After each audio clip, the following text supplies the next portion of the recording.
আসসালামু আলাইকুম।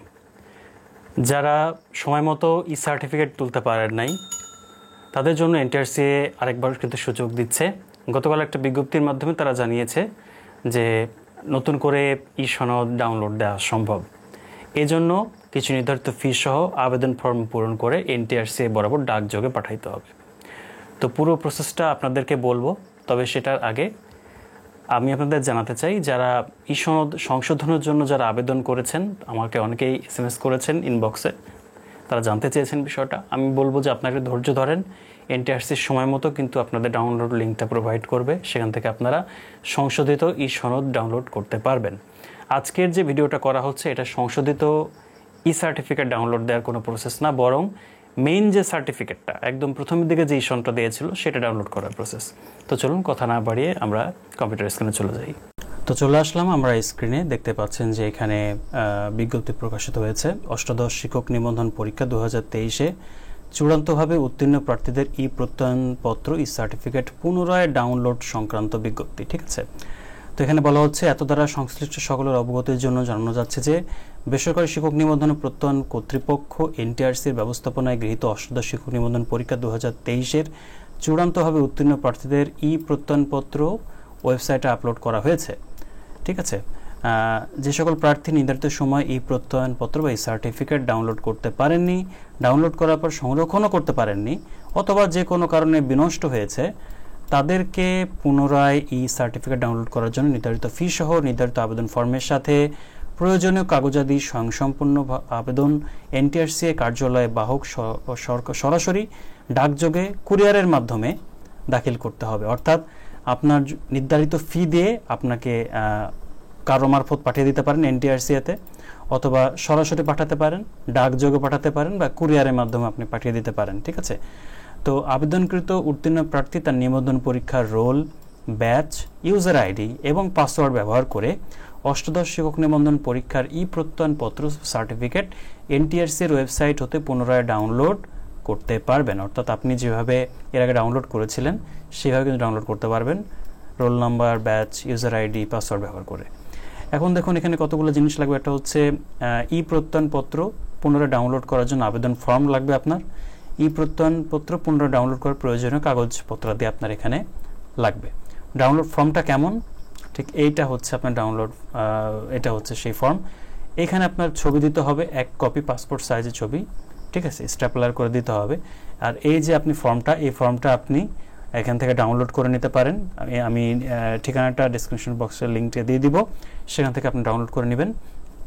আচ্ছা, ডাউনলোড করার পরে আপনি প্রথমে ছবি লাগাবেন, এরপরে হচ্ছে আপনার এই ঘরে আপনার নাম স্পষ্ট করে আপনার নামটা লিখতে হবে বাংলায়, এরপরে ইংরেজি অক্ষরে বড় হাতের অক্ষরে আপনার নামটা দিবেন। এরপরে হচ্ছে পিতার নাম, আপনার পিতার নাম দিবেন বাংলায়, পিতার নাম ইংরেজিতে, মাতার নাম এই ঘরে, মাতার নাম ইংরেজিতে বড় হাতের। এরপর আপনার স্থায়ী ঠিকানা, যে ঠিকানা দিয়ে আপনি আবেদন করেছেন সেই স্থায়ী ঠিকানা, বর্তমান ঠিকানাটাও সেম একইভাবে হবে। আপনি যেভাবে আবেদন করেছেন আবেদন ফর্মের স্থায়ী বর্তমান ঠিকানা অনুসারে দিতে হবে। ফোন নাম্বার, আপনার ফোন নাম্বারটা দিবেন। যে বিভাগীয় শহরে পরীক্ষা অংশগ্রহণ করেছেন, যদি বগুড়া হয় বগুড়া, যদি রাজশাহী হয় কিংবা যদি বরিশাল হয়, তাহলে বিভাগীয় শহরের যে অংশগ্রহণ সেই বিভাগীয় শহরের নামটা আপনি দিবেন। নিবন্ধন পরীক্ষার রোল নাম্বার, আপনার নিবন্ধন রোল নাম্বারটা কি, নিবন্ধন পরীক্ষার রেজিস্ট্রেশন নাম্বার, আপনার রেজিস্ট্রেশন নাম্বারটা কী ছিল, পদের নাম কি, হ্যাঁ আপনার কোন সহকারী শিক্ষক বাংলা নাকি ইংরেজি সেটা দিবেন। নিবন্ধন পরীক্ষার লিখিত পরীক্ষার প্রাপ্ত নম্বর, আপনার প্রাপ্ত নম্বরটা কত, ঠিক আছে, প্রাপ্ত নম্বরটা কত সেটা দিবেন। জন্ম তারিখ এসএসসি বা সমমান সনদের ভিত্তিতে আপনার জন্ম তারিখটা কত রয়েছে, রিয়েল জন্ম তারিখ, সেটা আপনি দিবেন। শিক্ষক নিবন্ধন পরীক্ষা অংশগ্রহণে পূর্বে অর্জিত শিক্ষাগত যোগ্যতা, এখানে এসএসসি, ঠিক আছে, এইচএসসি, এখানে অনার্স, যদি মাস্টার্স করে থাকেন মাস্টার্স, এইভাবে সিরিয়াল বাই সিরিয়াল আপনাকে লিখতে হবে। শিক্ষা প্রতিষ্ঠানের নাম দিবেন, বোর্ড, বিশ্ববিদ্যালয়, পাশের সন, প্রাপ্ত বিভাগ, শ্রেণী, জিপিএ, কত বছরের কোর্স ছিল, তো এইগুলো সব কিছু আপনি এখানে দিয়ে দিবেন। আপনারা জানেন এটা কী করতে হয়। এখন এখানে কয়েকটা জিনিসের দরকার নেই। একটা হচ্ছে এই 14 নম্বরটা আমার মনে হয় না প্রয়োজন আছে, বুঝতে পারছেন। সাধারণ ডায়েরি বিবরণ, এখানে টিজি নাম্বার বা ডায়েরিটা রেগুলার আমার মনে হয় না প্রয়োজন আছে। 15 নম্বর যেটা দেখুন, ব্যাংক ড্রাফট নম্বর, আপনি ব্যাংক ড্রাফটের মাধ্যমে 100 টাকা কিন্তু পাঠাইতে হবে, সেক্ষেত্রে এই ব্যাংক ড্রাফট নম্বর আপনি কিন্তু এখানে দিয়ে দিবেন।